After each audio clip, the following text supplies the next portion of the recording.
Hi, Daryl. Thanks for taking time to have a conversation today.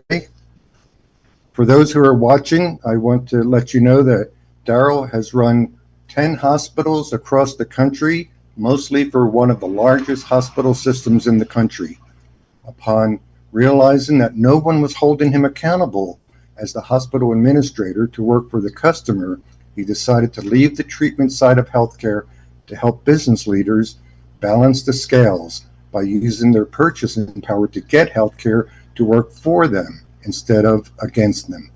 Daryl is a Forbes leadership contributor and has been the top speaker on the topic of controlling healthcare costs for the largest CEO coaching organization, Vistage, for the past 12 years. And now I just want to ask you, tell me a little bit about your background and experience, first of all. Sure. So, like you said, Frank, had the opportunity to be a hospital administrator across the country in various hospitals, and found that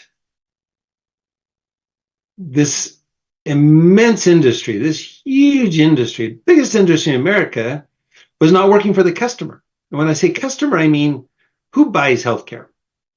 Well, yes, a portion of healthcare is paid for by individuals, but the lion's share of healthcare is paid for by businesses who offer healthcare benefits to their employees to attract and retain top talent.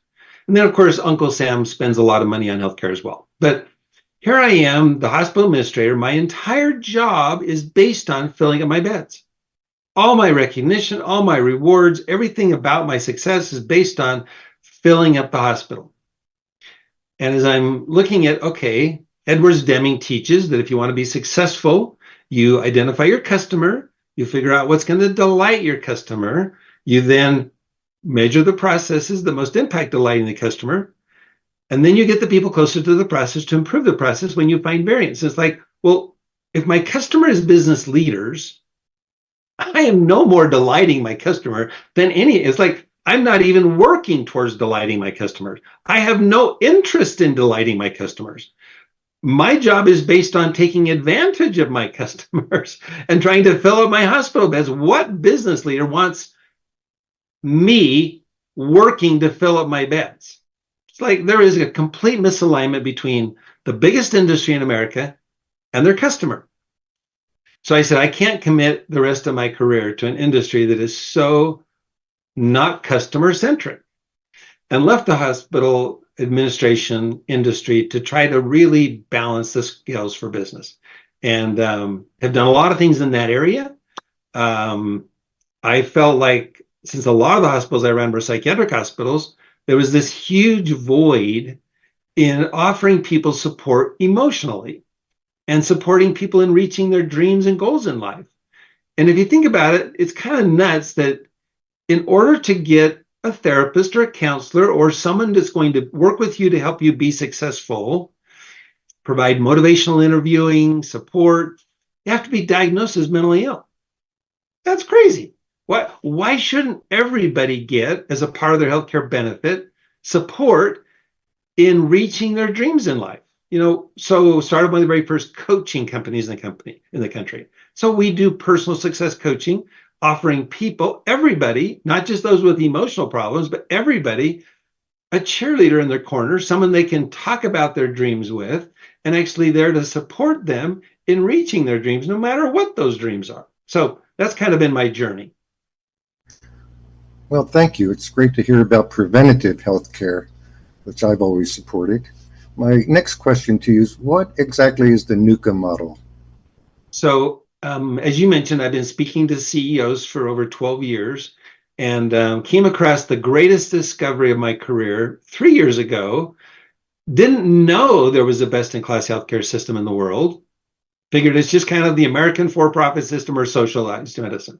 Well, that's all not true. There's actually a healthcare system run by Alaska Native people in Alaska, managing the total healthcare from soup to nuts, community health to tertiary care for 70,000 people spread all across the southern end of Alaska, who have been internationally and nationally recognized as the best healthcare system in the world. And they get amazing outcomes. They have the best satisfaction levels. They have incredible population health improvement. They are best recognized. And the most amazing thing is that they do the best healthcare at half the price of what we spend in this country to provide healthcare. And I'm like, okay, what business leader wouldn't want to know that they're spending really bad money on a really bad product, and that there actually is something better to invest in that's much better to attract and maintain top talent? So I have been very much trying to promote to the business leaders of America that there is a better model. The Alaskan Native people who built this best-in-class healthcare system call their model an aspirational healthcare model.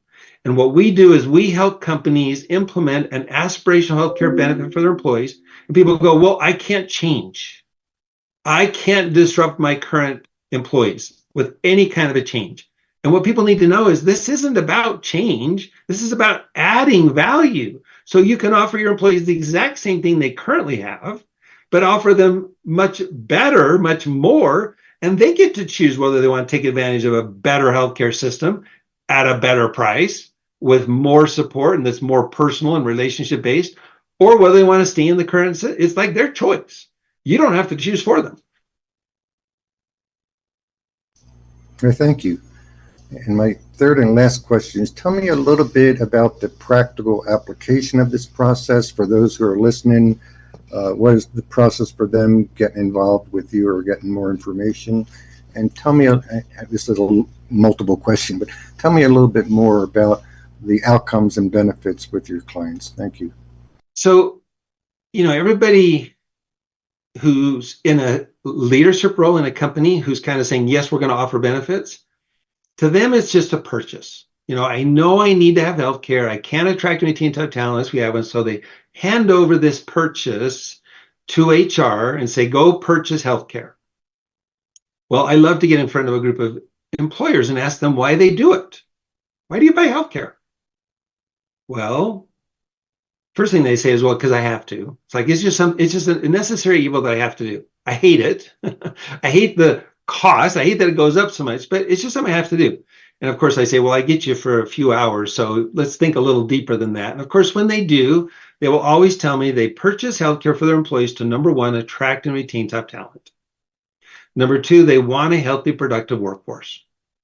Their product is better if they have a healthy, productive workforce. They want their employees incredibly satisfied that they're offering the best healthcare available to them. And they wish it didn't cost so much. And then I love to ask a group of CEOs, Peter Drucker was right. What gets measured gets managed.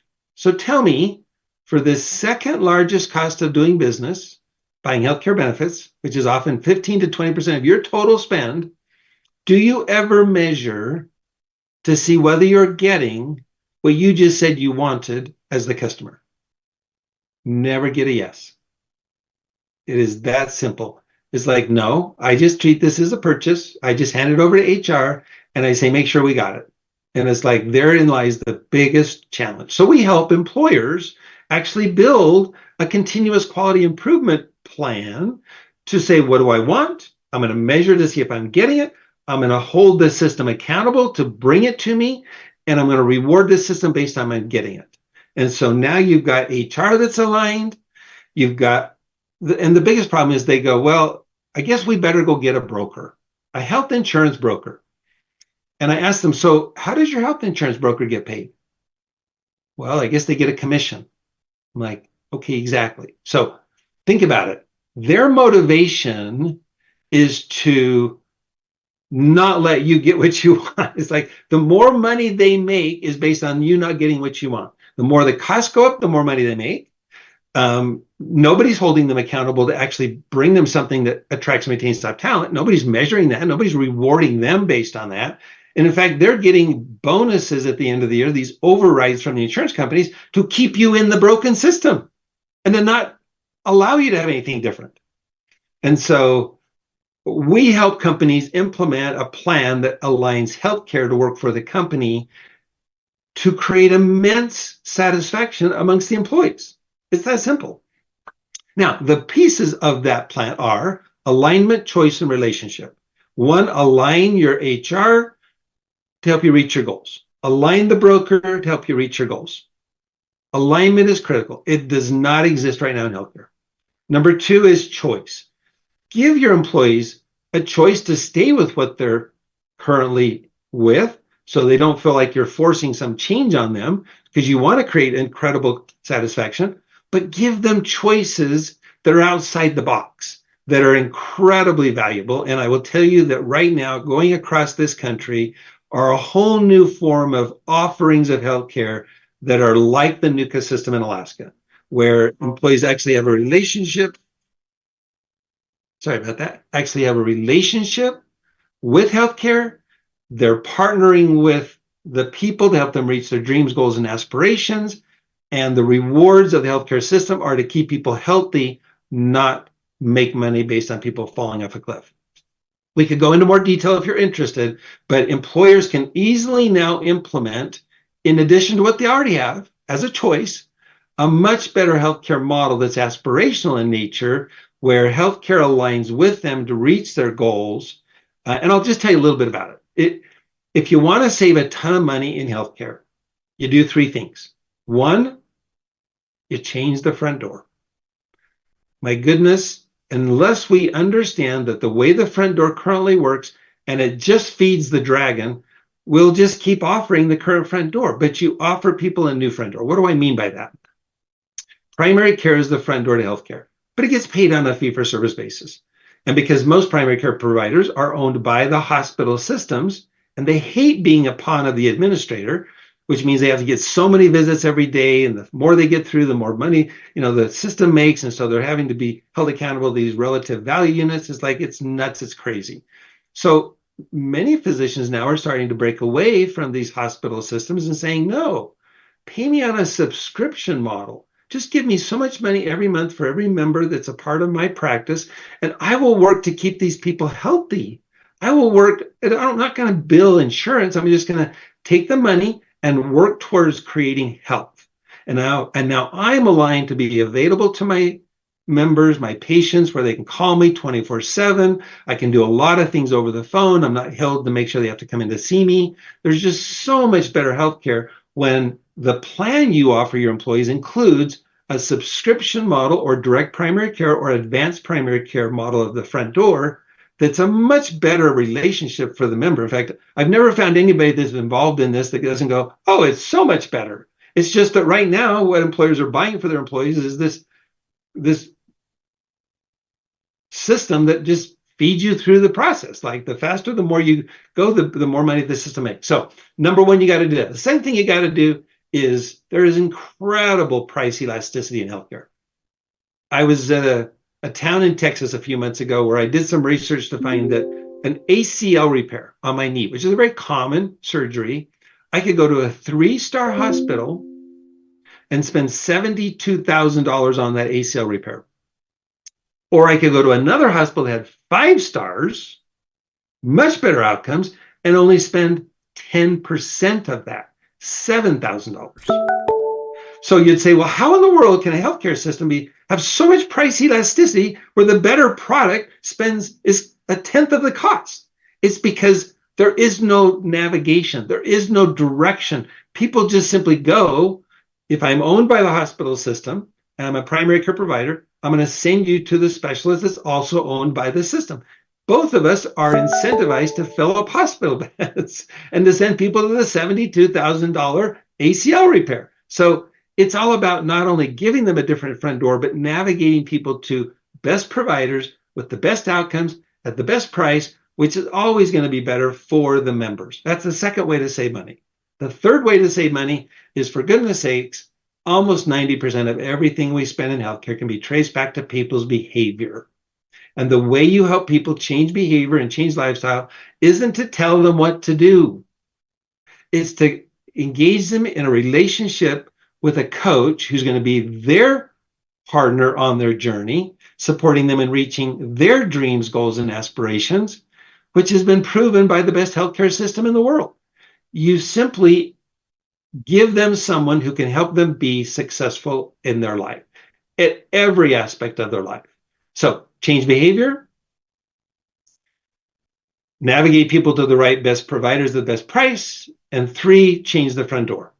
The 3 things you can do to save literally 50% or more on the total healthcare spend. But you don't get that by just buying health insurance for your employees. So that's what we do to help employers implement alignment, choice. The final one is relationship. I've already explained it. When you have a relationship with primary care, when you have a relationship with a coach, when you have a relationship with healthcare, who's designed to help you be successful in life, the whole system's better. And we show employers how to implement those 3 principles: alignment, choice, and relationship. Well, thank you, Daryl. This has been a joy. Wow, what an innovative concept. And me being an efficiency nut, it makes me really pleased to know, one, there's a holistic approach to healthcare for dealing with the individual as an individual. And 2, the bottom line. You know, sometimes we're so stuck in pre-established systems, they become institutionalized. And I would think some, I'm taking a chance here, but I'm guessing that some HR people feel like, oh, I just have to do this, period, and get it off my desk.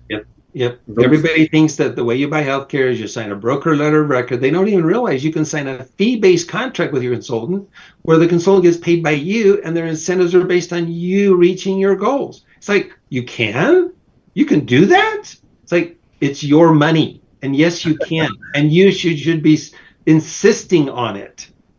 And if you can't find consultants that are willing to do that, look me up. I'll give you those that can and will. Yes, very good. Once again, thank you. I appreciate your time today. And if anyone has any questions, there will be information in the text below. Thank you. Awesome. Thanks, Frank.